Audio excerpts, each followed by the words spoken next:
¿Cómo no sentirme así? Es una pregunta, como todos, quizás la conocemos, viene de una canción. Pero también creo que es la pregunta que más incomoda hacerse en serio. Cuando alguien la formula, está señalando algo, está diciendo, lo que siento tiene una razón que está fuera de mí. Y esa razón no desaparece si aprendo a respirar mejor. Carlos Alberto Solari pasó décadas haciendo esa pregunta desde un escenario y millones de personas lo reconocimos porque alguien finalmente nombra algo que vivíamos, pero que muy pocos quizás nos animábamos a expresar. Hoy no me interesa hacer un análisis de su figura, me interesa usar su pensamiento para hacernos la pregunta que su obra nunca dejó de hacer. La misma de antes, la misma de ahora, la misma que nosotros como seres humanos de esta época seguimos esquivando de manera cada vez más sofisticadas. Así que bienvenidos y bienvenidas a Entre el Diván y tú. El problema no es el sistema abstracto, no es una fuerza externa que opera sobre nosotros sin nuestra participación. Muchas veces somos nosotros mismos. La manera en que hemos aprendido a relacionarnos con el malestar propio y ajeno. La velocidad con que convertimos una patología individual lo que es una experiencia compartida. La facilidad con que miramos para otro lado cuando lo que vemos nos exige algo que no queremos dar. La comodidad de creer que el sufrimiento del otro es su problema, su déficit, su falta de herramientas. La psicología es política, es filosófica, es histórica. Nace situada, atravesada por el contexto que la produce. Martín Baró lo vivió con el cuerpo en El Salvador. La psicología comunitaria latinoamericana nació de esa conciencia. La sistémica cuestiona al individuo como unidad de análisis. El psicoanálisis abrió territorios que la ciencia prefería no ver. Pero ninguna corriente, ningún marco teórico, ninguna herramienta clínica funciona si nosotros como sujetos no estamos dispuestos a hacer la pregunta incómoda. Y si el malestar que veo en el otro y que a veces siento en mí no es un error sino una señal, y si en lugar de gestionarlo, optimizarlo, superarlo, lo tomáramos en serio como información sobre el mundo que habitamos. La violencia es mentir, dice la letra. Y una de las formas más eficaces de esa violencia es que la ejercemos cuando le decimos a alguien, con palabras o sin ellas, que lo que siente es su problema, que el mundo está bien, que el que falla es él. El indio construyó una obra entera sobre la dignidad de sentir lo que se siente, sobre el derecho a no adaptarse a lo que no merece adaptación, sobre la diferencia entre el que no puede y el que no quiere seguir fingiendo que todo está bien. ¿Cuándo fue la última vez que nos hicimos esa pregunta con honestidad? Pero hay algo más en todo esto. Hay algo que esta época hace y es tan eficaz que casi no lo notamos. Nos quita el tiempo para pensar. No censura, no prohíbe, simplemente envuelve todo en una velocidad tal que la pregunta que comienza no puede completarse. ¿Qué significa completar una pregunta? Tiempo, duración. Habitar la incertidumbre sin buscar escape. Y cada nivel de nuestra vida, las redes, los algoritmos, los diagnósticos, que necesitan cerrarse rápido. La política que pide posición, incluso la terapia, está diseñado para hacer exactamente lo opuesto. ¿Cuándo fue la última vez que permitiste que una pregunta genuina se quedara abierta en ti? ¿Una semana? ¿Un mes? Sin buscar respuesta, sin resolver, solo habitándola, dejando que te remezclara. Hay algo que los escritores que miraban con seriedad, Dostoevsky, entre ellos, exploraban qué pasa Cuando quien realmente piensa queda silenciado, no por represión explícita, sino por falta de paciencia, por la incapacidad colectiva de tolerar el tiempo que requiere escuchar a quien piensa diferente. Varoufakis habla de castillos que no pertenecen, pero que creemos ser libres, datos que creemos poseer, redes donde somos dueños. Pero, ¿qué controla el señor feudal? No solo tu comportamiento, tu velocidad, tu capacidad de detenerte, tu paciencia para el pensamiento lento. ¿Cómo mantienes una pregunta abierta cuando todo a tu alrededor exige respuesta? Cuando dejas que alguien piense diferente, cuando su pensamiento te pide que esperes, que pares, que no cierres. ¿No es verdad que cuando cancelamos a quien hace preguntas, nos estamos protegiendo de la exigencia de pensar más, de quedarnos en la incertidumbre sin poder cerrar? ¿Y qué significa una cultura que se defiende de la paciencia para pensar? ¿Quién prospera en esa cultura? ¿Quién puede ser escuchado si el único pensamiento permitido es el que da respuesta rápida? Ahí está el nudo, no la represión, la impaciencia. Sus letras eran polisémicas, por diseño, no cerradas, no unívocas, construidas para que cada persona o cada uno de nosotros completara lo que teníamos dentro. Y en ese proceso de completar, nosotros nos encontrábamos con algo que reconocíamos, pero que no habíamos quizás podido articular antes. Algo que existía, pero que no tenía nombre todavía. Desde la psicología narrativa, Paul Ricoeur describe que los sujetos o cómo los sujetos nos construimos a través de los relatos que habitamos, no los que consumimos pasivamente, los que nos atraviesan, los que usamos para leer la realidad. Sus letras funcionaron para millones de personas exactamente así, un relato donde o desde donde la experiencia propia se volvía legible, donde lo que se sentía encontraba forma. Y eso importa clínicamente, porque el sufrimiento, que no puede ser nombrado, no puede ser pensado. Y lo que no puede ser pensado, no puede ser transformado. Permanece como ruido, como sistema, como algo que no sabemos bien qué hacer con ello. El indio miraba los bordes, los invisibles, los que el sistema convertía en ruido, el fugitivo, el raro, el que no encaja, el que desconfía, el que observa desde afuera. No los nombraba como víctimas, los nombraba como sujetos, con una lectura lúcida de su situación. Y la pregunta que esa mirada nos deja hoy es tan simple como incómoda. ¿A dónde estamos mirando nosotros? El lujo es vulgaridad, decía.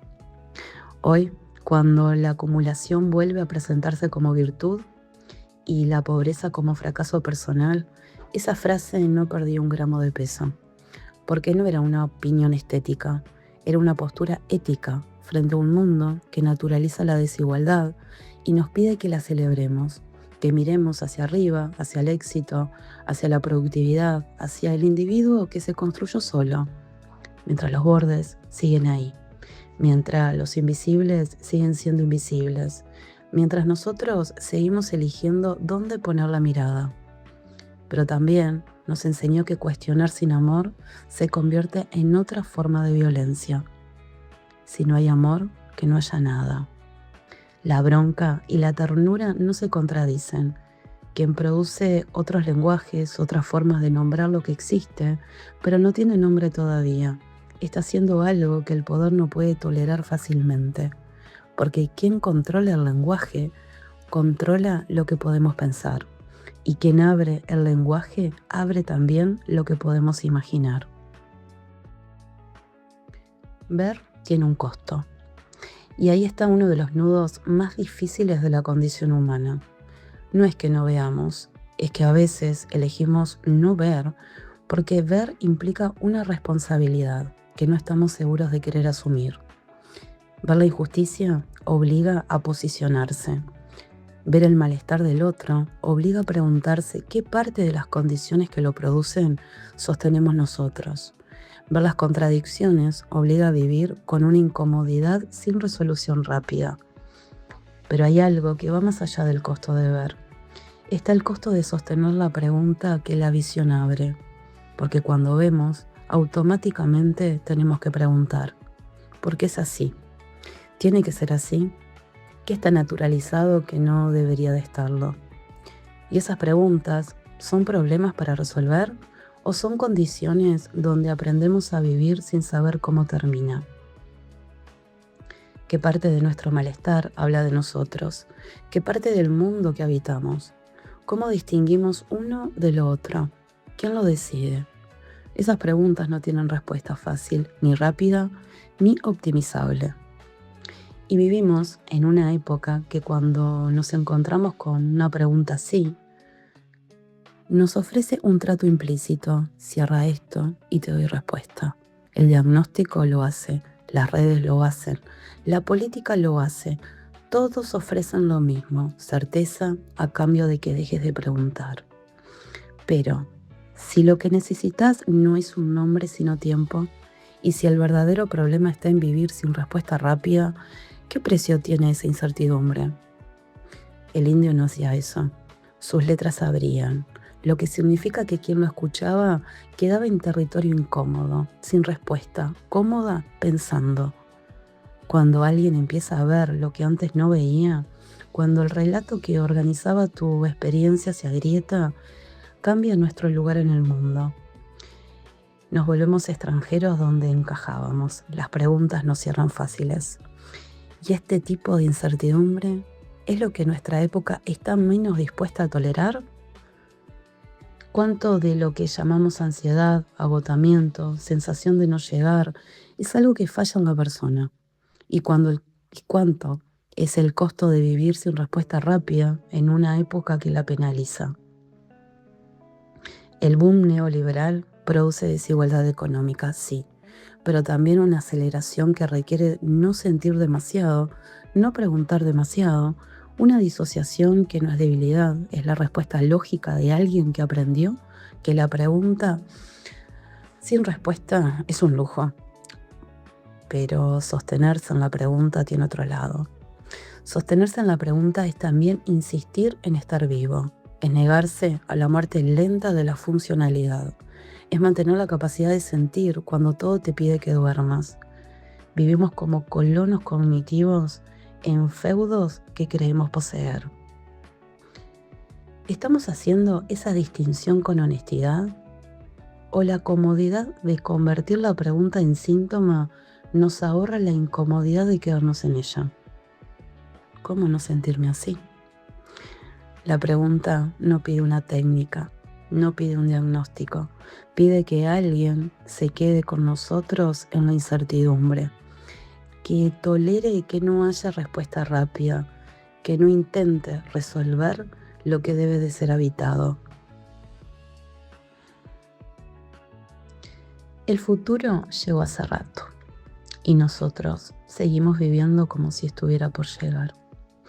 Como si las preguntas que él abría fueran urgentes para otra época y no para esta. Pero hay algo que esta semana mostró con una claridad que no esperábamos. Cuando algo verdadero convoca, todavía sabemos juntarnos. Millones de personas en la calle, la foto de su partida, que es casi idéntica a la tapa de su disco.